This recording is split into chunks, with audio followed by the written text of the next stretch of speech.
আচ্ছা, নমস্কার। আমি মানসী। সত্যিভূতের গল্পে আজকে আমার প্রথম লাইভ। সত্যিভূতের গল্পে আজকে আমার প্রথম লাইভ।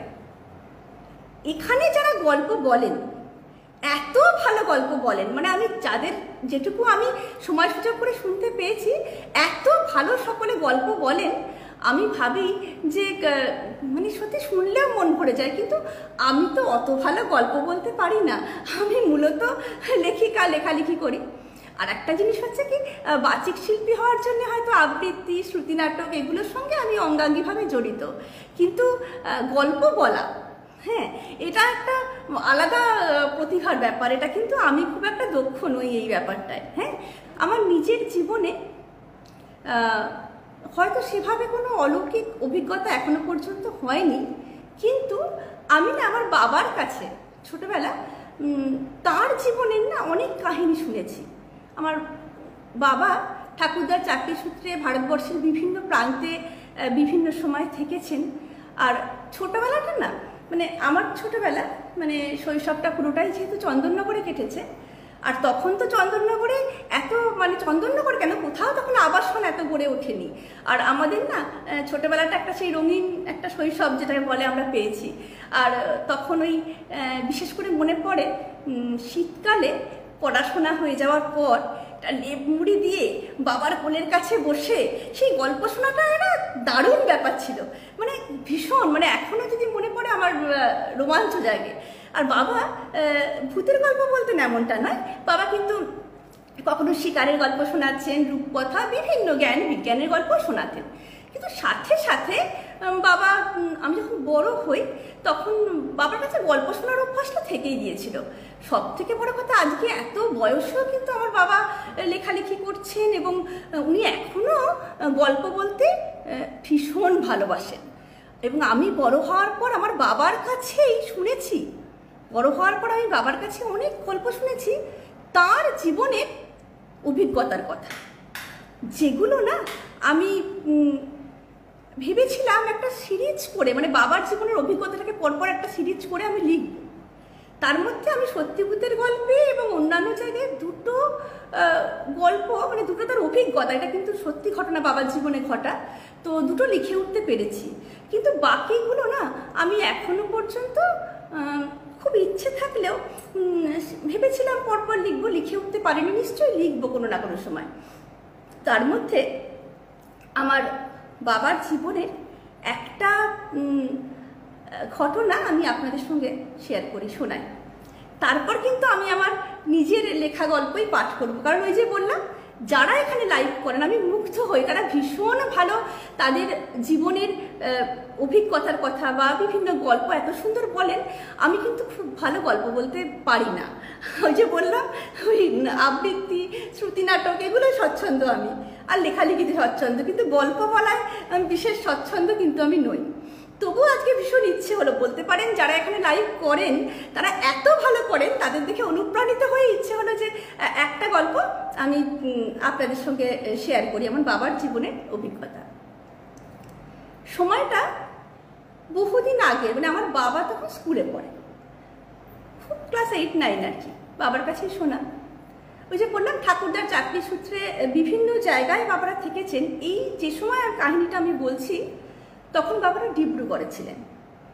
এবং আমার বাবা ঠিক 8-9-এ পড়ার সময়টা বলা যেতে পারে একটা সংকটেরই মুখোমুখি। সংকট কোন অর্থে, যে আমার ঠাকুরদাকে না বিভিন্ন সময় বিভিন্ন জায়গায় চাকরির জন্য মানে চলে যেতে হতো।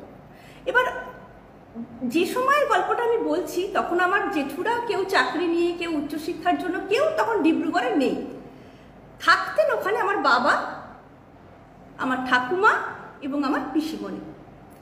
যে কারণের জন্য ছোট থেকেই বাবার মধ্যে ওই দায়িত্ব নেওয়ার একটা ব্যাপার গড়ে উঠেছে। বা এক কথায় বলতে পারি, যতটা অল্প বয়সে আমরা আত্মবিশ্বাসী হয়ে উঠতে পারিনি, বাবা কিন্তু খুব ছোট বয়সে আত্মবিশ্বাসী হয়ে উঠতে পেরেছিলেন। কারণ তিনি জানতেন যে এটা ছাড়া হয়তো উপায় নেই, মানে তাকে আত্মবিশ্বাসী হয়ে উঠতে হবে।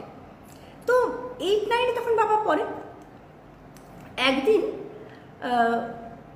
খুব ওয়েদার খারাপ, সকাল থেকে ঝিরঝির টিপটিপ করে বৃষ্টি হচ্ছে এবং মাঝে মাঝেই মানে যেটা আসামে খুব ভয় কি ব্রহ্মপুত্র ফুলে ফেঁপে উঠছে, এই ব্যাপারটা খুব আতঙ্ক, কিন্তু যে ব্রহ্মপুত্র পাড় ভাঙবে, হ্যাঁ শহরে জল ঢুকতে আরম্ভ করবে, এই ব্যাপারগুলো একটা আতঙ্ক। আমি আজ থেকে কত বছর আগের কথা বলছি, মানে স্বাধীনতার হয়তো 12-13 বছর পরের কথা, মানে বাবা স্কুলে পড়ে, তো এখন তো বাবা অনেক বয়স্ক। তো বাবার কাছে বাবা বলছেন সেই দিনটা আজও ভুলতে পারেন না, কারণ টিপ টিপ ঝিরঝির করে সারাদিন বৃষ্টি হচ্ছে আর খুব খারাপ একটা আবহাওয়া। খবর আসছে যে ব্রহ্মপুত্র কিন্তু ফুঁসছে, ফুলে ফেঁপে উঠছে, এরকম একটা ব্যাপার। এইরকম অবস্থায় বাড়িতে আমার ঠাকুরদারা তো নেই, বললাম জেঠুরাও নেই। ঠাকুমা বলছেন যে বেশ কিছু নিত্য প্রয়োজনীয় জিনিসের তার দরকার। তো বাবার সাথে সাথে বললেন যে কোনো ব্যাপার না, এগুলো আমি আনতে পারি। ঠাকুমা জোরজার করে বলছেন না না, আজকে তোমার শরীরটাও ভালো নেই, না যেতে হবে না, এই ওয়েদারে বেরোতে হবে না, এরকম একটা। কিন্তু খাওয়া দাওয়ার পর দুপুরবেলা বাবা দেখছে বৃষ্টিটা একটু ধরে এসছে, পড়ছে না টিপটিপ, খুবই কম, 1-2 ফোঁটা পড়ছে। এক প্রকার ঠাকুমার কথা না শুনে বাবা জোর করে বেরিয়ে পড়ল, বাজারের ব্যাগটা নিয়ে সঙ্গে বেরিয়ে পড়েছে।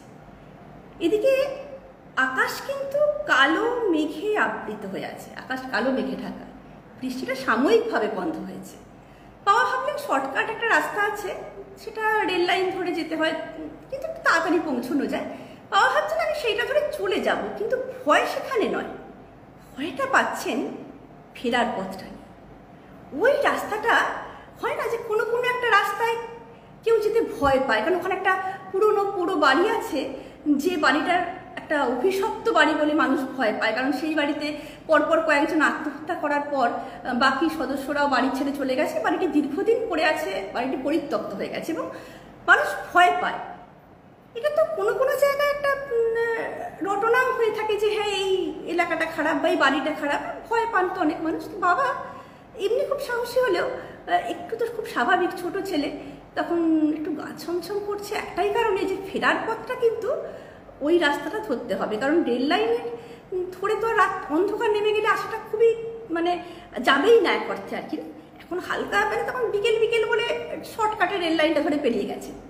তারপরে যেটা হলো, বাবা যখন যাচ্ছেন আর কি রেল লাইন ধরে না, তখনই কিন্তু পিছনে একটা আওয়াজ পাচ্ছেন যে ইঞ্জিনের হর্ন আর কি, এমনি খালি ইঞ্জিন আসছে। তো মুখ বাড়াচ্ছেন যিনি, তিনিও পরিচিত, কারণ রেল কোয়ার্টার তো, মানে বিভিন্ন রেল কলোনিতে বিভিন্ন জায়গায় বিভিন্ন জনেরা যারাই থাকেন সবাই। আর তখনকার সময় একটা জিনিস যেটা ছিল যে বলে না যে আমরা ছোটবেলা পেয়েছি, এটা পাড়ার কাকিমা, জেঠিমা, কাকা, জ্যাঠা সবাই কিন্তু খুব মানে আত্মীয় হচ্ছে, কোনো অংশে কেউ কম ছিলেন না। এই স্নেহটা আমরাও ছোটবেলা পেয়েছি। হ্যাঁ, তখন তো কোনো আবাসন ছিল না, একটা খুব সত্যি কথা বলছি যে ভীষণ আত্মিক সম্পর্কের মধ্যে আমরা বড় হয়েছি। মানে আমার পাড়ার ভাই বোনরাও কিন্তু আমাদের নিজেদের ভাই বোনের চেয়ে কোনো অংশে কম ছিল না আর কি।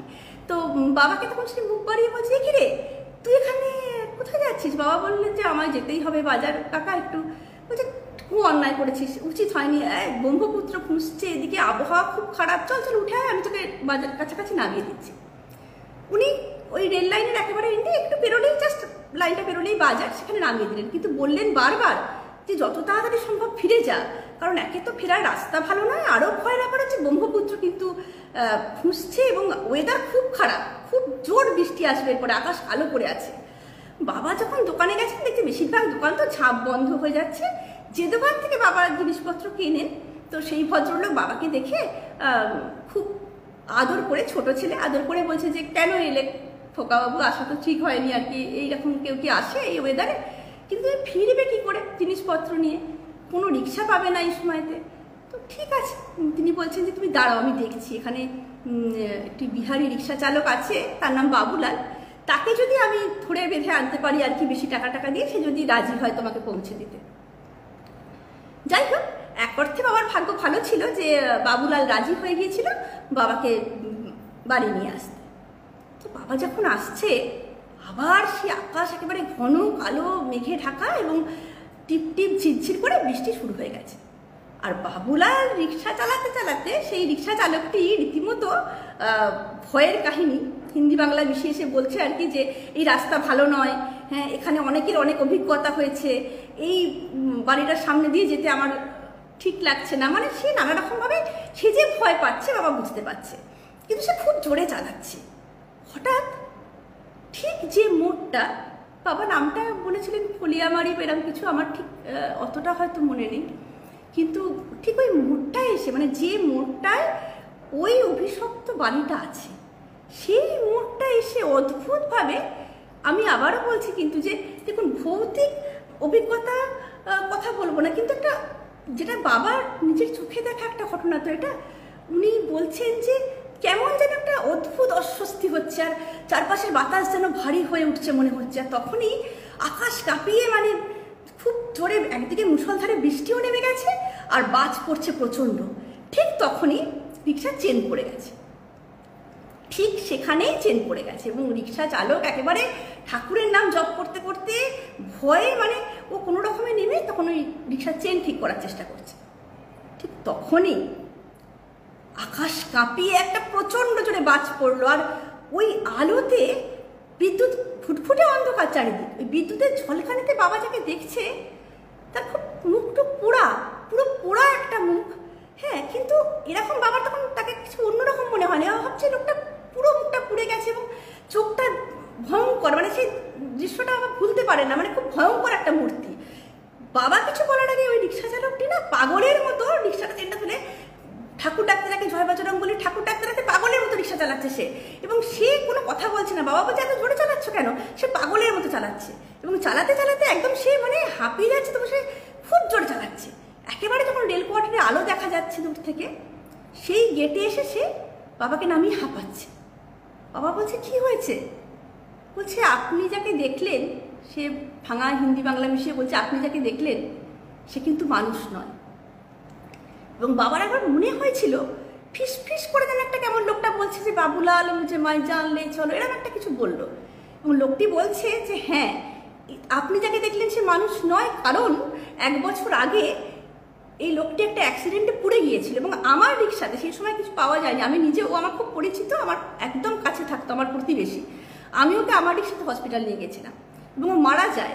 এবং অনেক সময় এইরকম দুর্যোগের রাতে, আপনি বিশ্বাস করবেন কিনা জানেন না, সেটা তো আপনার ব্যাপার, দুর্যোগের রাতে ও আমাকে কেন অনেক কিরম অনুরোধ করে, মাইজান একটা ওখানে শ্মশানের নাম, সে ওরকম ফিসফিস করে নাকি বলে, মানে ওটা ওই রিক্সা চালকের বিশ্বাস। সে বলছে যে আপনি বিশ্বাস করুন বা না করুন, ওই বিদেহী আত্মা, তার অতৃপ্ত আত্মা অপঘাতে মৃত্যু হওয়ার পর সে কিন্তু অনেককে অনুরোধ করে ওইখানে যে তাকে শ্মশান নিয়ে যাওয়ার জন্য, বা আমাকে মাইজান নিয়ে চলো। কিন্তু ব্যাপারটা হচ্ছে বাবা তখন ভাবছে যে এটা কি ঘটতে পারে।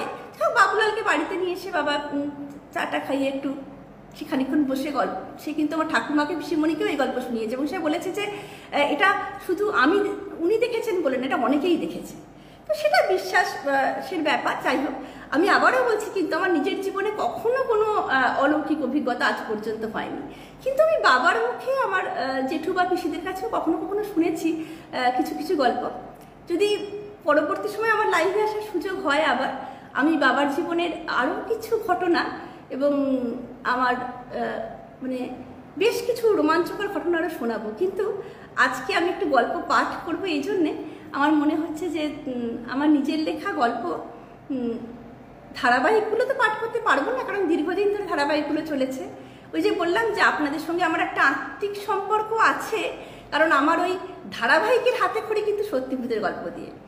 আমি আবারও বলছি যে অন্তরীণ গল্প যখন আমার চলছিল, আমি কিছুতে ভুলতে পারি না, আমি এত অনুপ্রাণিত হয়েছি, মানে অত দিন ধরে অতগুলো পর্ব আমি খুব খুশি ছিলাম যে আপনারা আমার সাথ দিয়েছেন এবং আপনারা মূল্যবান মতামত দিয়ে আমাকে অনুপ্রাণিত করেছেন। অন্তরীণের পরে কিন্তু আমি একের পর এক ধারাবাহিক লিখেছি। সত্যি ভূতের গল্পে আমার ভীষণ মনে হয় একটা আপনারা সঙ্গে সেই আত্মিক যোগটা আছে বলে হয়তো আমি এতটা অনুপ্রাণিত হয়েছি লেখার জন্য, না হলে কিন্তু ধারাবাহিক গল্প আমি কখনো লিখিনি। সত্যি আমি যখন দীর্ঘদিন আমি পত্রপত্রিকায় লেখালেখি করেছি বা চরিত্র আমি লেখালেখির সঙ্গে কিন্তু ছোট গল্প এরকম লিখেছি, কিন্তু ধারাবাহিক আমার পুরো আপনাদের ভালোবাসাতে আমি ধারাবাহিক লিখেছি একের পর এক। তবে ধারাবাহিক তো আমি পড়ে শোনাতে পারবো না, কিন্তু একটু আমি আমার একটা নিজের লেখা গল্প পাঠ করব। আচ্ছা, একটু দেখে নিই। অনেকজন আছেন, বা খুব ভালো লাগছে যে আপনারা এতজন আছেন আমার সঙ্গে। আমি খুব সকলকে আন্তরিক ধন্যবাদ জানাই যারা রয়েছেন আমার সঙ্গে।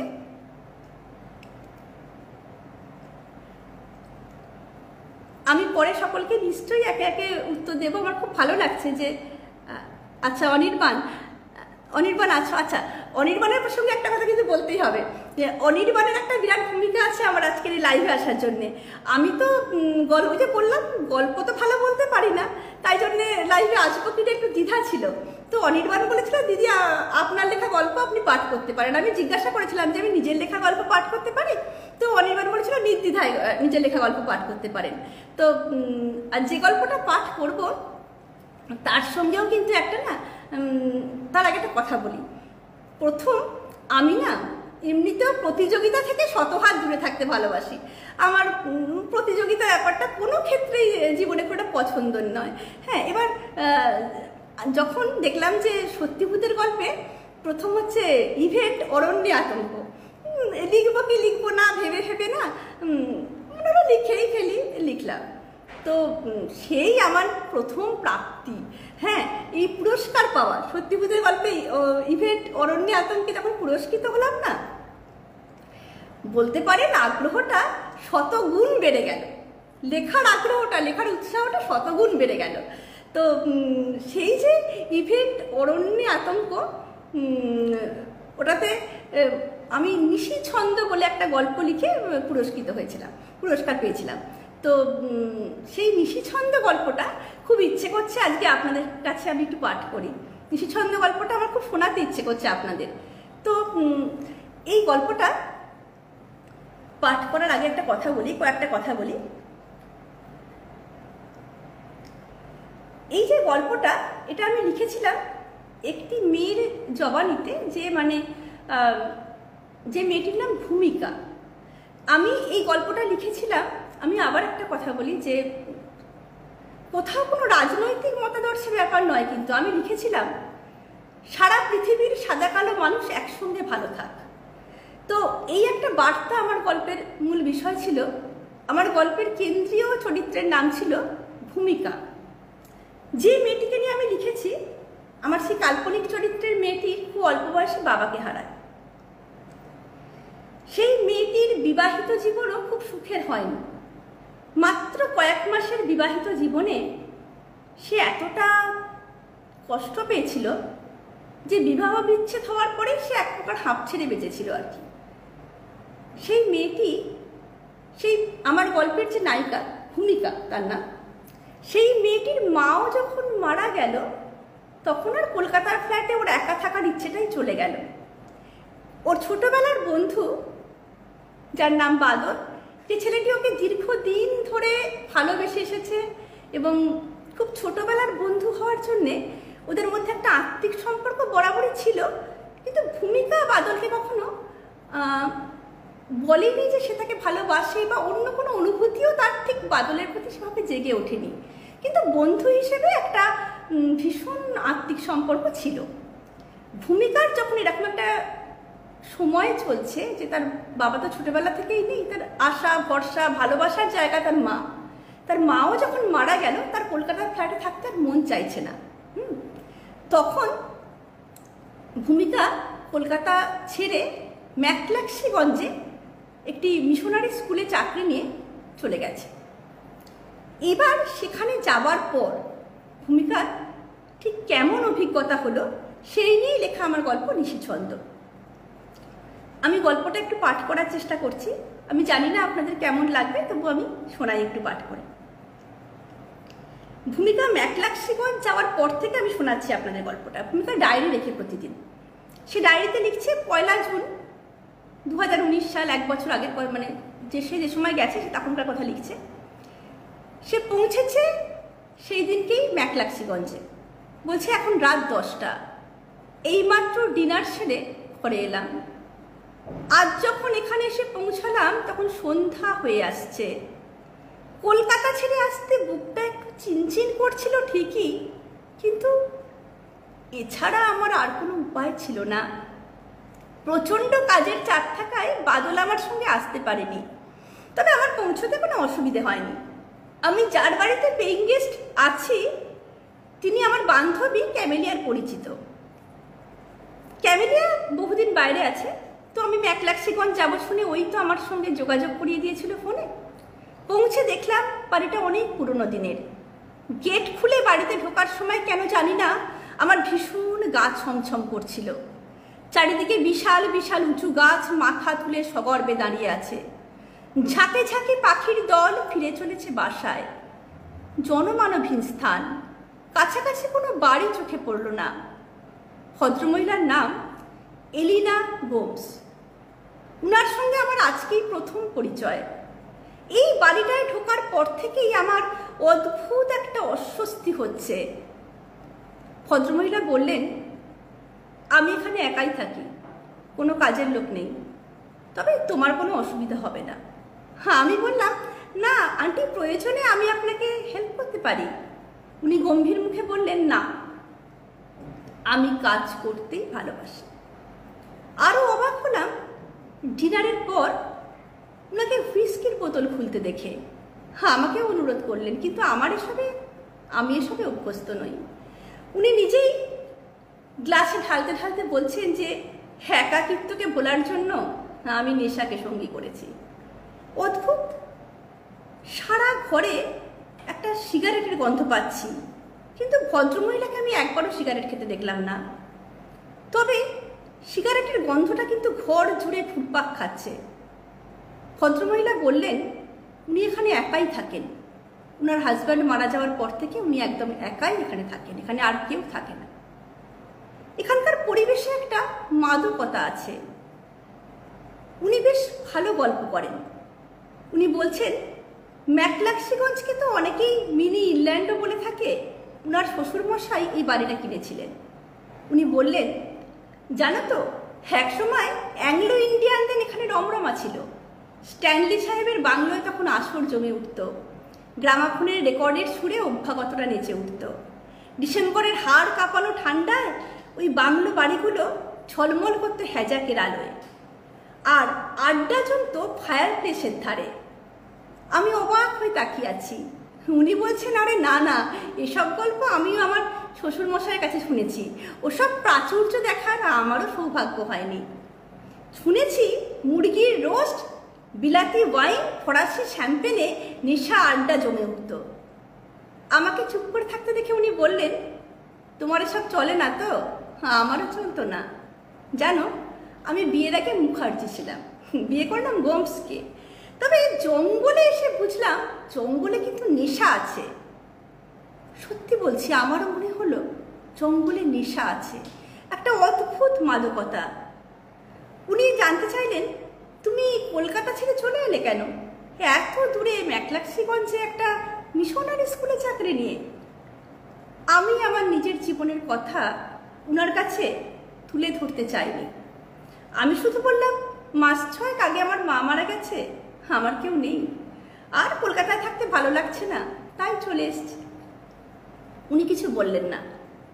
আমার খুব ঘুম পাচ্ছে। তারপর পরদিনের ডায়েরিতে মেয়েটি আবার লিখছে, 2 মাস হয়ে গেল আমি স্কুলে জয়েন করেছি। আমার ভীষণ ভালো লাগছে নতুন স্কুলের পরিবেশ। বাদল রোজ আমাকে 2-3 বার করে ফোন করে। গতকাল সারাদিন দারুণ কেটেছে। বাদল এসছিল। 1 কাপ গরম কফি খেয়ে বাদলের সঙ্গে বেড়াতে বেরিয়েছিলাম। স্টেশনের কাছে অনেক চায়ের দোকান, খাবারের দোকান, হোটেল, সেলুন। এখানকার জীবনে একদম তাড়াহুড়ো নেই, একদম ব্যস্ততা নেই। হাঁড়িতে করে কি একটা পানীয় বিক্রি হচ্ছে দেখলাম। অটো চালক বললেন, এইটা এখানে খুব জনপ্রিয়। সত্যি বলতে কি, বেশ মাতাল মাতাল পরিবেশ। বাদলও মনে হচ্ছিল এই পরিবেশে সে বড় রোমান্টিক হয়ে পড়ছে। এই প্রথম ডেগাডেগি নদীর ছোট্ট ব্রিজের উপরে বাদল প্রায় জোর করে আমাকে আদর করলো। মন্দ লাগলো না। আসলে যৌন অতৃপ্তি হয়তো দীর্ঘদিন অবসাদের অন্ধকারে ডুবিয়ে রেখেছিল। আজ অনেকদিন পর নির্জন স্থানে জেগে উঠল শরীর। এত সুন্দর পরিবেশে হারিয়ে ফেললাম নিজেকে। কুমারপাত্রা নদীর নীল জলে মন ডোবালাম। কুমারপাত্রা নদীর নীল জলে মন ডোবালাম। মহুয়া টারের ঘন জঙ্গলে একদম মিশে গেলাম। শাল, সেগুন, মহুয়ার জঙ্গল। আরণ্যক পরিবেশ পাগল করে তুলছে আমাকে। এই প্রথম ফিরে এসে কেন জানি না বাদলকে খুব মনে পড়ছিল। মনে হচ্ছিল এই একটা আলোর দিশা যেন জীবনে দেখতে পাচ্ছি আবার। 15ই আগস্টের প্রস্তুতি শুরু হয়েছে। অনুষ্ঠানের দায়িত্ব আমি নিয়েছি, কারণ আমি সাংস্কৃতিক অনুষ্ঠান করতে খুব ভালোবাসি। ছোটবেলা থেকেই এই ব্যাপারে খুব উৎসাহ। বাদল প্রায়ই আমার সঙ্গে দেখা করতে আসে। আমার মনে পড়ে যে আমার বিয়ের খবর শুনে বাদলের চোখ জলে ভরে গিয়েছিল। বাদল সিআরপিএফের উচ্চ পদে চাকরি করে। এত বড় চাকরি করলেও ওর কোনো অহংকার নেই। বছরখানেক আগে ও লাতেহারে পোস্টেড হতে, তখনই আমি ওকে অনুরোধ করেছিলাম যে আমাকে একটা কাজ জুটিয়ে দিতে, যাতে আমি কলকাতা ছেড়ে ম্যাকলাক্সিগঞ্জ বা ওখানে গিয়ে থাকতে পারি, কলকাতা ছেড়ে যেতে পারি। সত্যি বলতে কি, একটা অদ্ভুত ঘটনা আজকে ঘটলো, যার কোনো ব্যাখ্যা আমি পাচ্ছি না। এখানে রাত 10টাতেই চারিদিকে এত নিস্তব্ধ, মনে হচ্ছে গভীর রাত। টিপ টিপ ঝিরঝির করে বৃষ্টি হচ্ছে। আমি শক্ত করে জানলা বন্ধ করে শুয়েছিলাম। হঠাৎ আলো চলে গেছে। মোমবাতি জ্বালালাম। হালকা আলোয় পোশাক পরিবর্তন করতে গিয়ে আয়নার দিকে চোখ পড়তেই আমি শিউরে উঠলাম। আমার মনে হলো ঘরের কোণে রাখা সাবেকি আমলের চেয়ারটা যেন একটু দুলে উঠল। আমার মনে হলো সেখানে একটা অস্পষ্ট অবয়ব, কিন্তু আমি পিছন ফিরে কাউকে দেখতে পেলাম না। আমার একটা অদ্ভুত অস্বস্তি হচ্ছে। ঘরে তো কেউ নেই, কেন একটা লজ্জা আমাকে ঘিরে ধরছে। আমার মনে হচ্ছে ঘরে কেউ আছে, একটা অদ্ভুত কিন্তু একটা অদৃশ্য উপস্থিতি আমি ঘরের মধ্যে অনুভব করছি। হঠাৎ মনে হলো একটা পিয়ানো বাজানোর শব্দ ভেসে আসছে। আন্টি কি পিয়ানো বাজাতে জানেন? কালকে আমাকে জিজ্ঞেস করতে হবে। এই অবধি পড়ে আমি ডায়েরি বন্ধ করে রাখলাম। খুব ক্লান্ত, অবসন্ন লাগছে শরীরটা। দেখতে দেখতে দিন কেটে যাচ্ছে। এখানকার আরণ্যক সৌন্দর্য এতটাই পাগল করে তুলছে, আরণ্যক উপন্যাসও এই নিয়ে 4 বার পড়ে ফেলেছি। বারবার স্বপ্নে দেখি রাজকন্যা ভানুমতিকে। কিন্তু আমি একটা কথা বারবার লিখতে বাধ্য হচ্ছি। 2 দিন পর পর শক্ত করে জানলা বন্ধ করে শুয়েও মাঝরাতে আমি দেখলাম জানলা খোলা। ঠান্ডা হাওয়া আমার শরীর কাঁপিয়ে দিচ্ছে। আমার কেন মনে হচ্ছে এখানে কেউ আছে, যাকে আমি অনুভব করতে পারছি কিন্তু দেখতে পাচ্ছি না। একটা অদ্ভুত ঘটনা ঘটল এরপর। স্কুল থেকে ফিরতে একটু দেরি হয়েছিল। কলিং বেল বাজানোর পর দেখলাম কেউ দরজা খুলছে না। একটু ঠেলা দিতে দরজা খুলে গেল। আন্টিকে কোথাও দেখতে পেলাম না। উনি ডাইনিং টেবিলের পিছনে হঠাৎ চোখে পড়লো, সেখানে বসে উনি সেলাই করছেন। গম্ভীর মুখে বললেন, ফ্রেশ হয়ে নাও, খেতে দিচ্ছি। হঠাৎ বাগানে চোখ পড়তে দেখলাম বিশাল গাছের তলায় 6 ফুট উচ্চতার এক বলিষ্ঠ যুবক। এলিনা আন্টিকে ওনার কথা বলতেই উনি কোনো জবাব দিলেন না, কিন্তু আমিও তারপর আর সেই ভদ্রলোককে দেখতে পেলাম না। এরপর হঠাৎ আন্টি আমাকে বললেন, ডুপ্লিকেট চাবিটা রেখে দাও, কাল আমাকে 2 দিনের জন্য একটু কলকাতা যেতে হবে, বিশেষ দরকার। ফ্রিজে আমি তোমার রান্না করে রেখেছি, তুমি সাবধানে থাকবে, কারণ এসব নির্জন জায়গায় মাঝে মাঝে নানা রকম শব্দ হতে পারে। রাত্রে ভয় পেও না কিন্তু। দেখো বিষাক্ত পোকামাকড়, সরীসৃপ এসব জায়গায় আছে, খুব সাবধান। আমার মনটা খারাপ হয়ে গেল। একেই পাণ্ডব বর্জিত জায়গা, আন্টিও চলে যাবেন, তো একেবারে একা থাকবো এখানে। আজ ডায়েরি লিখতে বসে সবচেয়ে যে কথাটা লিখতে ইচ্ছে করছে, আন্টি না থাকার জন্যে এত বড় বাড়িতে আমার কেমন যেন গা ছমছম করছে। আজকেও বাদলের সঙ্গে আমি বেরিয়েছিলাম, নাট্টা পাহাড় গিয়েছিলাম, পরন্ত বিকেলে এক অপরূপ সৌন্দর্য দেখলাম। আজ বাদল আমাকে বিয়ের প্রস্তাব দিয়েছে। বাদলকে আমি বললাম, বাদল আমাকে বলল, তুই আর কি করিস না, ভূমি, আমার দুর্বলতা জানিস বলেই এত বছর ধরে তুই আমাকে অবহেলা করে এসছিস। আমি উত্তর দিতে পারছিলাম না, কিছুটা সময় চেয়েছিলাম। আমি ভাবিনি যে বাড়ি ফিরে একটা চরম বিস্ময় আমার জন্য অপেক্ষা করছে। ডুপ্লিকেট চাবি বার করার আগেই বন্ধ দরজা খুলে গেল। এক 6 ফুট লম্বা বলিষ্ঠ চেহারার সুদর্শন পুরুষ। উনি জানালেন ওনার কাছেও নাকি ডুপ্লিকেট চাবি আছে, উনি এই বাড়ির অংশীদার। এলিনা আন্টি নাকি ওকে খুব ভালোবাসে। অদ্ভুত, আন্টি নেই, আর আন্টি তোমরা ব্যাপারে কিছু বলেননি আমাকে। ভীষণ অমায়িক ব্যবহার ভদ্রলোকের। দেখলাম চায়ের জন্য জলও বসিয়ে দিয়েছেন। আমার খুব অস্বস্তি হতে লাগলো। আমি বেশ কয়েকবার এলিনা আন্টিকে ফোন করলাম, কিন্তু রিং হয়ে গেল, উনি ফোন তুললেন না। ভদ্রলোক চা বানিয়ে আমাকে ডাকলেন। চমৎকার চা বানিয়েছেন। চা খেয়ে সত্যি একটু ক্লান্তি কেটে গেল। তবে উনি বললেন, আমি একটু পরেই বেরিয়ে যাব, চিন্তা করবেন না, বিশেষ একটা দরকার এসেছিলাম। যাক, বাঁচা গেল, না হলে কি যে করতাম, বাদলকেই ফোন করতে হতো হয়তো। তবে প্রথম আলাপে বেশ ভালো লাগলো। উনি বললেন ওনার নাম পলাশ মুখার্জি। আমাকে বললেন, বেশ সুন্দর নাম তো আপনার, ভূমিকা, ছোট করে ভূমি বলে ডাকতে পারি? মনে হলো হয়তো একই বয়সী হব। ওনাকে অনুমতি দিলাম। পরের দিনে ডায়েরিতে মেয়েটি লিখছে, এখন রাত 12টা, আমার ঘুম আসছে না। আমি স্কুল থেকে বাড়ি ফিরে ডুপ্লিকেট চাবি বার করতে গিয়ে দেখলাম দরজা খোলা। ভেতরে ঢুকে লাইট জ্বালাতে গিয়ে বুঝলাম লোডশেডিং।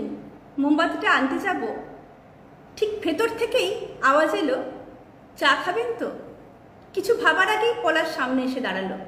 ওর হাতে ঝুম্পা লাহিড়ির লেখা লো ল্যান্ড। আমার দিকে অপলক দৃষ্টিতে তাকিয়ে আছে পলাশ। বলল, লো ল্যান্ড পড়েছেন? না পড়া থাকলে পড়ে নেবেন। আসলে পাণ্ডব বর্জিত জায়গায় গল্পের বই তো একমাত্র সঙ্গী। আমি বললাম, আমি বই পড়তে খুব ভালোবাসি। ওর সঙ্গে খানিকক্ষণ গল্প করতে করতে মনে হলো ওর কথার মধ্যে একটা দারুণ গভীরতা আছে। হঠাৎ খুব জোর বৃষ্টি নামলো, কেমন যেন চারপাশটা রহস্যময় হয়ে উঠল। একটা নিঝুম রাতের নিস্তব্ধতা। আমি পলাশকে প্রশ্ন করলাম, আচ্ছা, এত বৃষ্টিতে আপনি যাবেন কি করে? হঠাৎ পলাশ সে প্রশ্নের উত্তর না দিয়ে বলল, আপনি বিশ্বাস করেন মানব সমাজের ইতিহাস হলো শ্রেণী সংগ্রামের ইতিহাস, আর শ্রেণীহীন সমাজই হলো সমাজ ব্যবস্থার শেষ পর্যায়? আমি অবাক হয়ে গেছি। পলাশ বলছে, দেখবেন একদিন দুনিয়ার শোষিত বঞ্চিত মেহনতি মানুষ তাদের ন্যায্য অধিকার ছিনিয়ে নেবে। ওকে কেমন যেন বিষণ্ণ লাগছে। আমি প্রশ্ন করলাম, আচ্ছা, এখানে খুব মাওবাদী উপদ্রবের কথা শুনেছি, এখন পরিস্থিতি ভালো তাই না? হঠাৎ গম্ভীর মুখেও বলল, দেখুন, ওরা সাধারণ মানুষের ক্ষতি করে না, ওদের লড়াই শ্রেণী শত্রুর বিরুদ্ধে। আমি থাকতে না পেরে বললাম, থামুন থামুন, তাহলে সাধারণ মানুষকে এই যে অপহরণ করা, দেখুন আমার একটা বিশ্বাস হচ্ছে হিংসে টিংসে দিয়ে কোনো সমস্যার সমাধান হয় না, হিংসা ব্যাপারটাই। আমাকে থামিয়ে পলাশ চোয়াল শক্ত করে দাঁতে দাঁত চিপে বলল, আপনি যদি কদিন না খেয়ে থাকেন তবেই বুঝতে পারবেন খিদের জ্বালাটা কতটা মারাত্মক। তা আপনি কি করে বুঝবেন? আর কোনো কথা না বাড়িয়ে বলল, আর চলি, আমার কিছু কাজ আছে, সামনেই 15ই আগস্ট। আমি জানি না ওর কি কাজ। কিছুক্ষণের জন্য ও আমাকে মন্ত্রমুগ্ধ করে দিয়েছিল, একথা ঠিক। তারপরও বেরিয়ে গেল। বাদলকে ফোন করে আমি যখন পলাশের কথা বললাম, বাদল হা হা করে হেসে উঠে বলল, গাঁজা টানছিস নাকি আজকাল? পারে সময় আমার না, মানে কি বলবো। আমি তখন বললাম, আমি সত্যি বলছি, পলাশ বলে এক ভদ্রলোকের সঙ্গে আমার আলাপ হয়েছে। বাদল বলল, তুই আর এলিনা আন্টি ছাড়া আর কারোর কাছে ওই বাড়ির কোনো ডুপ্লিকেট চাবি থাকতেই পারে না। তবে হ্যাঁ, এলিনা আন্টি আমাকে ফোন করেছিলেন, উনি খুব চিন্তায় আছেন, তুই একা আছিস বলে যত তাড়াতাড়ি পারেন উনি ফিরে আসবেন। ডায়েরিটা বন্ধ করতেই আমার না আবার মনে পড়ে যাচ্ছে সেই ম্যাকলাক্সিগঞ্জের ভয়াবহ স্মৃতির কথা। মেয়েটি স্মৃতিচারণ করছিল, আবার ডায়েরি খুলেছে, দেখলো লেখা আছে 13ই আগস্ট মঙ্গলবার, এখন রাত 10টা। আন্টিকে আমি অনেকবার ফোন করেছি, পাইনি। এমন কেন হয়? আন্টিকে ফোন করলে আমি পাচ্ছি না, অথচ বাদল বলছে আন্টির সঙ্গে কথা হয়েছে, এইবারে ডুপ্লিকেট চাবি আমার আর আন্টির কাছে ছাড়া কারোর কাছে নেই। তাহলে পলাশ ঢুকলো কি করে? এরপর আমার আবার একদিন দেখা হলো পলাশের সঙ্গে। ঠিক সেদিনও আমার স্কুল থেকে ফিরতে একটু দেরি হয়েছিল। হঠাৎ দেখলাম গেটের মুখে এসেই পলাশ দাঁড়িয়ে আছে। আমি বললাম, খুব ভালো হয়েছে আপনি এলেন, এই বিশাল বাড়িতে একা একা খুব খারাপ লাগছিল। পলাশ একটু হাসলো, বললো, আমি একদম থাকতে পারবো না আজ, দু একটা জিনিস নিয়ে আমি বেরিয়ে যাব। সেদিনকে আকাশ কাঁপিয়ে মেঘের গর্জন, টিপ টিপ থেকে ঝিরঝির বৃষ্টি। হঠাৎ আমি ঘরে ঢুকে মোমবাতি জ্বালাতেই দেখলাম আমার ঠিক পিছনেই দাঁড়িয়ে আছে পলাশ। ওর চোখের মনি দুটো স্থির। আমি চিৎকার করে উঠলাম, কিন্তু বাইরেই পলাশের গলা পেলাম। কি হয়েছে? আমি তাকিয়ে দেখলাম, কই কেউ নেই তো, আমার মনের ভুল। পলাশ বলল, আমার না ভীষণ জ্বালা করছে পিঠটায়, এবং আমি দেখলাম ও বারবার পিঠে হাত দিচ্ছে। কোনো বিষাক্ত পোকামাকড় কামড়ালো নাকি? পলাশকে আমি বললাম, দেখবো একটু, ওষুধ লাগিয়ে দেবো। দেখলাম ওর পিঠে গভীর ক্ষত। মনে হলো এত গভীর ক্ষত তো কোনো পোকা কামড়ে হবার কথা নয়। পলাশ কিছু বলল না, শুধু বলল, আমি খুব ব্যস্ত, আমাকে বেরিয়ে যেতে হবে। আমার একটা অন্যরকম অনুভূতি হচ্ছে, কেন জানি না ভীষণ মায়া হচ্ছে ওর জন্যে। কিছুক্ষণ পরেই দেখলাম পলাশ একটা বড় ব্যাগ নিয়ে বেরিয়ে চলে গেল। বললো, আমি আর চলি, আকাশের অবস্থা ভালো নয়, আপনি কিন্তু সাবধানে থাকবেন। আমি আজ পর্যন্ত কোনোদিন ওপরে উঠিনি, কারণ একদিন ছাদে উঠতে চেয়েছিলাম। এলিনা আন্টি বলেছিলেন, তোমার জন্য যে ঘরটা খুলে দিয়েছি তুমি সেখানেই থাকবে, বেশি কৌতূহল আমার পছন্দ নয়। আমি তাই জন্যই কখনো উপরে উঠিনি, এবারের ছাদেও কখনো যাইনি। আন্টির ঘোলাটে দৃষ্টিও আমার খুব স্বাভাবিক লাগে না, আমার মনে হয় আন্টি খুব নেশা করেন। আবার এই বাড়িতে একদম একা, আমার বড্ড গা ছমছম করছে। রাত প্রায় 11টা। আমি বিছানায় চোখ বন্ধ করে ঘুমানোর চেষ্টা করছিলাম। হঠাৎ মনে হলো একটা বলিষ্ঠ শরীর আমাকে আষ্টে পৃষ্ঠে জড়িয়ে আছে। একটা অর্ধচেতন অবস্থায় সারা শরীরে একটা অদ্ভুত অনুভূতি হচ্ছে, একটা বলিষ্ঠ হাত সারা শরীরকে স্পর্শ করে যাচ্ছে। আমার চমকে ঘুম ভেঙে গেল। আমার হঠাৎ মনে হলো, স্বাধীনতা মানে কি? স্বাধীনতা মানে আমার কাছে হয়তো নিজের মতো বাঁচার স্বাধীনতা। হঠাৎ মনে হলো একটা মাদকতায় ভরা একটা অদ্ভুত মিষ্টি অনুভূতি। আমি কিন্তু খুব ঠান্ডার মধ্যেও ঘেমে উঠেছি রীতিমতো, হয়তো পুরোটাই স্বপ্ন। পরের দিন মেয়েটি লিখছে ডায়েরিতে, গতকাল রাতের কথাও আমি বাদলকে বলতে পারিনি। আমি বেশ কিছুক্ষণ ধরে টানা একটা শব্দ পাচ্ছি দরজার বাইরে, কয়েকজন মানুষ ধীর পায়ে চলাফেরা করছে। দরজাটা অল্প ফাঁক করে আমি দেখার চেষ্টা করলাম, কাউকে দেখতে পেলাম না। আমি শুয়ে পড়লাম। হঠাৎ ঘুম ভেঙে গেল। মোবাইলে দেখলাম রাত প্রায় 2টো। বাইরে ফিস ফিস করে কথা বলার শব্দ আসছে, শব্দটা স্পষ্ট হচ্ছে ধীরে ধীরে। আমি দরজায় কান পাতলাম, না না, আমি স্বপ্ন দেখছি না। দরজাটা সামান্য ফাঁক করে আমি চমকে উঠলাম। টেবিলের একদিকে পলাশ আর অন্যদিকে মুখ ঢাকা কয়েকটা অস্পষ্ট অবয়ব। খুব নিচু স্বরে ওরা কথা বলছে, টুকরো টুকরো কথা ভেসে ভেসে আসছে আমার কানে। ঠিক ওরা বলছে, ঠিক বিকেল 4টে অপারেশন। খুব নিচু স্বরে কিন্তু কথা বলছে ওরা। আমি শোনার চেষ্টা করছি। ওরা বলছে, এক্সপ্লোসিভ রেডি, তার সংযোগ করবে বিক্রম, সঙ্গে থাকবে কালাচাঁদ আর ভাজু সোরেন। বিস্ফোরণের সঙ্গে সঙ্গে পুরো জায়গাটা ঘিরে ফেলতে হবে, যাতে কেউ বেঁচে না যায় সেটা খেয়াল রাখবে। খুব সাবধান, দেয়ালেরও কান আছে। চারিদিকে টিকটিকি ঘুরছে। তারপর ওরা ফিস ফিস করে নিজেদের মধ্যে কিসব কথা বলে যাচ্ছে। আমি শোনার চেষ্টা করছি, আমি বুঝতে পারছি না ওরা কি বলছে। শুধু কানে এলো, আজ চলি, ইনকিলাব জিন্দাবাদ, শ্রেণী শত্রু নিপাত যাক। আমার ভয়ে গলা শুকিয়ে কাঠ হয়ে আসছে। কিসের ছক করছে ওরা? কোনো নাশকতার? আমি কাঁপা কাঁপা হাতে বাদলকে ফোন করতে গেলাম, পারলাম না। কিন্তু আমার খুব ভয় করছে, আমার মাথা ঘুরছে। আমি ঘুমের ওষুধ খেয়ে শুয়ে পড়লাম। পরদিন 15ই আগস্ট। খুব সুন্দর অনুষ্ঠান হলো স্কুলে। সারে জাহাসে আচ্ছা গাইতে গাইতে আমার বারবার চোখ ভিজে যাচ্ছিল, কারণ আমার মনে হচ্ছিল যে সত্যি স্বাধীনতা, কত কষ্টের বিনিময়ে অর্জিত স্বাধীনতা, কিন্তু এই স্বাধীনতার সংজ্ঞা কি? বড্ড মনে পড়ছিল কাজী নজরুলের কবিতা, ক্ষুধাতুর শিশু চায় না স্বরাজ, চায়ে দুটো ভাত একটু নুন, জলে ভরে উঠছে আমার চোখ। কেন জানি না, আমি চোখের জল সংবরণ করতে পারছি না। স্কুলের অনুষ্ঠান খুব ভালো হয়েছে, কিন্তু আমার মনে বারবার কিছু প্রশ্ন তোলপাড় করে দিচ্ছে। আমার মনে হলো, এই 15ই আগস্টের অর্থ শুধু ইংরেজ উপনিবেশিকতাবাদ থেকে মুক্তির স্বাধীনতা? সেটা তো ভারতবাসীর কাছে, অবহেলিত বঞ্চিত অরণ্যের আদিম জনগোষ্ঠীর কাছে স্বাধীনতার মানে কি?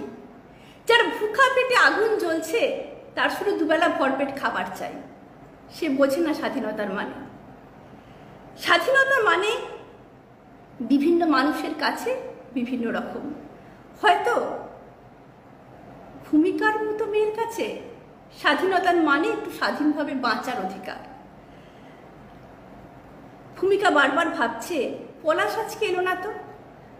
এই দু একদিনে একটা অচেনা মানুষ একটা আদর্শের জন্য ওর আপনজন হয়ে উঠেছিল, সেদিন কিন্তু পলাশ আসেনি। এরপর সেদিন গভীর রাতে যা ঘটেছিল, সারা জীবন সেই স্মৃতি বয়ে বেড়াতে হবে ভূমিকাকে। সেদিন গভীর রাতে হঠাৎ ঘুম ভেঙে গেল ভূমিকার। ভারী বুটের শব্দ, চিৎকার, গাড়ির আওয়াজ। কেউ যেন দরজায় ধাক্কা দিচ্ছে, বারংবার ধাক্কা দিচ্ছে। মনে হচ্ছে ওরা দরজা ভেঙে ফেলবে। সারা শরীর ভূমিকার কেঁপে কেঁপে উঠছে ভয়। মনে হচ্ছে দরজাটা এক্ষুনি ভেঙে ফেলবে ওরা। ভূমিকা বাধ্য হয়ে দরজা খুলে দিল। এক ঝলক ঠান্ডা হাওয়া শরীর কাঁপিয়ে দিয়ে ভেতরে ঢুকে গেল। আর কাউকেও দেখতে পেল না। সাহস করে ভূমিকা উঁকি দিল বাইরে, কিন্তু যা দেখলো, পিছন ফিরেও যা দেখলো, তাতে ওর শরীর কেঁপে উঠলো। দেখলো পলাশ রক্তাক্ত দেহে মাটিতে পড়ে আছে, পলাশের পিঠে গুলি লেগেছে, আর রক্তস্রোত বয়ে যাচ্ছে ডাইনিংয়ের মেঝেতে। চিৎকার করে উঠলো। ওর পলাশের নিথর দেহটা কেঁপে কেঁপে উঠছে দু একবার। পলাশের ঠোঁট দুটো একটু নড়লো শেষবারের মতো। সে বলতে চাইলো, ইনকিলাব জিন্দাবাদ। পলাশ ওর চোখের সামনে মারা গেল। ভূমিকার মাথা ঘুরছে, ভূমিকার চেতনা অবলুপ্ত হয়ে আসছে, আর কিচ্ছু ওর মনে নেই। যখন পরের দিন জ্ঞান ফিরল, তখন শুয়ে আছে নরম বিছানায়, পাশে এলিনা আন্টি আর বাদল। বিপদের আশঙ্কা করে এলিনা আন্টি তাড়াতাড়ি ফিরতে চেয়েছিলেন, কিন্তু পথে আটকে গেছিলেন বলে ফিরতে পারেননি। তবে পরের দিন খুব ভোরেই উনি চলে এসেছেন। সমস্ত ঘটনা শোনার পর আন্টি মাথায় হাত দিয়ে খানিকক্ষণ বসে থাকলেন। তারপর বললেন, আমি জানতাম 15ই আগস্ট ওরা আসবে, ওরা আসবেই। ওরা কারা? ওরা কেউ বেঁচে নেই। কি বলছেন? চমকে উঠেছে ভূমিকা। ঠিকই বলছি, আমার ভাইপো পলাশ। ছেলে বললেও ভুল হয় না। রাজনীতিতেও মারাত্মকভাবে জড়িয়ে পড়েছিল। মেধাবী হয়েও লেখাপড়ায় মন দিল না।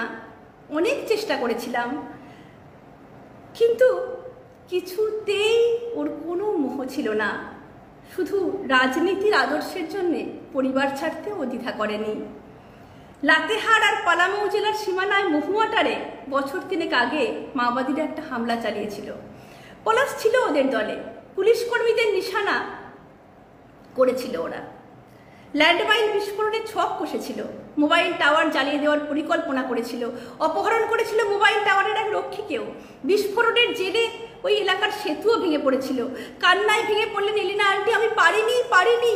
অনেক চেষ্টা করেও আমি পলাশকে বাঁচাতে পারিনি। পালাতে গিয়েও পুলিশের গুলিতে মারা যায়। কিন্তু আমি জানি ওর আত্মা এই বাড়ির আনাচে কানাচে ঘুরে বেড়ায়। শুধু ওর কেন, আরও অনেকে আছে। তোমাকে আমি এজন্যই ওপরে উঠতে বারণ করেছিলাম। জানো, রাতে যখন আমি পিয়ানোতে সুর তুলি, ওরা একে একে এসে আমার পাশে দাঁড়ায়। বিক্রম, কালাচাঁদ, ভাদু, রঘু, লালকু, জিতেন, ভরত, ওরা কেউ বেঁচে নেই, কিন্তু আছে। সবাই বেঁচে আছে। আমার বিশ্বাস ওরা সবাই এই পৃথিবীতে ফিরবে। এই পৃথিবীকে দূষণমুক্ত করার জন্য ওরা আবার আসবে, কিন্তু হয়তো অন্য কোনো নামে, হয়তো অন্য কোনো রূপে। সেদিন রাতের ছন্দ মিশে যাবে আমার পিয়ানোর সুরে। উই শ্যাল ওভারকাম, আমরা করব জয়। আজ সারাদিন আমি কোনো কাজে মন দিতে পারিনি। ভূমিকা লিখছে, কলকাতায় ফিরে আসার পরেও সেই সময়ের স্মৃতিকেও আজও ভুলতে পারে না। হয়তো বা পালিয়ে এসেছে, ওই ভয়াবহ স্মৃতিকেও ভুলতে চায়, কিন্তু ও ভুলতে পারে না। হঠাৎ ভূমিকা নিজের অজান্তেই ফুপিয়ে ফুপিয়ে কাঁদছিল। পিছন থেকে দুটো বলিষ্ঠ বাহু ওকে জড়িয়ে ধরেছে। হ্যাঁ, বাদল, ওরা বিয়ে করেছে কিছুদিন আগে। স্বপ্ন বা কল্পনা নয় ওকে জড়িয়ে আছে বাদল। ভূমিকা অনুভব করছে ওদের মধুর মিলনে আধারের ছন্দ মিলে মিশে একাকার হয়ে গেছে। ভূমিকা স্বপ্ন দেখে হয়তো এমন দিন আসবে, হ্যাঁ হ্যাঁ আসবে, যেদিন সারা পৃথিবীর সাদা কালো মানুষ একসঙ্গে ভালো থাকবে। হয়তো বা কোনো দিন, হয়তো বা কোনো দিন, কোনো একদিন। নমস্কার। এই গল্পের সমস্ত চরিত্র, ঘটনা সব কাল্পনিক, পুরোটাই কাল্পনিক। আমি আবার বলি, এই গল্পটার সঙ্গে যেহেতু একটা স্মৃতি জড়িয়ে এই গল্পটা লিখে পুরস্কৃত হয়েছিলাম, তাই এই গল্পটা আপনাদের সামনে পাঠ করলাম। আজকে সময় প্রায় শেষ। আমার খুব ভালো লাগলো। সত্যিভূতের গল্প, এটা আমার প্রথম লাইভ। একটু কমেন্টগুলো, আচ্ছা, বাহ, আমি খুব খুশি। আপনাদের ভালো লাগছে জেনে আমার ভীষণ ভালো লাগছে। আমি নিজেও খুব আনন্দিত। প্রথম লাইভ করতে এসে আজকে আমি ভীষণ আনন্দিত। আপনাদের এই সুন্দর সুন্দর মতামতগুলো যেটুকু আমি দেখতে পাচ্ছি, এটা দেখে আমি আরও বেশি অনুপ্রাণিত হচ্ছি। আমি নিশ্চয়ই পরেও আবার একদিন আসব। আর আবার আমি বলছি, এই গ্রুপের সমস্ত অ্যাডমিনদের, সকল সদস্যদের আমার আন্তরিক ধন্যবাদ আর শুভেচ্ছা জানাই। কারণ আমি খুব আপ্লুত যে আমার প্রথম, ওই যে বললাম, সত্যিভূতের গল্পের সঙ্গে আমার একটা নস্টালজিক ব্যাপার জড়িয়ে আছে। কারণ যখন আমি প্রথম ওই যে মানে ফেসবুক গ্রুপে লেখালেখি শুরু করি আর কি, ওই যে বললাম একের পর এক ধারাবাহিক শুধু আমি আপনাদের অনুপ্রেরণায় লিখেছি। আমি বহুদিন আগে থেকে অনেক ছোট ছোট পত্রপত্রিকায় লেখালেখি করেছি, কিন্তু ধারাবাহিক লেখার ব্যাপার, আমি আবারও বলছি, ধারাবাহিক লেখার যে অনুপ্রেরণা, সেটা আপনারা আমাকে দিয়েছেন। এবং এভাবেই আপনারা আমার সাথে থাকবেন, আমার পাশে থাকবেন। তাহলে আমি আরও লেখা, আপনাদের অনুপ্রেরণায় অনুপ্রাণিত হয়ে আমি আরও নতুন নতুন ধারাবাহিক গল্প লিখব। আজকে সময় শেষ। পরে একদিন নিশ্চয়ই আমি আবার আসব আপনাদের সঙ্গে। আবার আমি জমিয়ে গল্প করব, কিছু গল্প শোনাবো, আর নিজের লেখা কিছু গল্প পাঠও করব। সকলকে আমি আন্তরিক ধন্যবাদ এবং ভালোবাসা জানাই। শুভরাত্রি। আজকের মতো তাহলে এখানেই শেষ করছি। নমস্কার।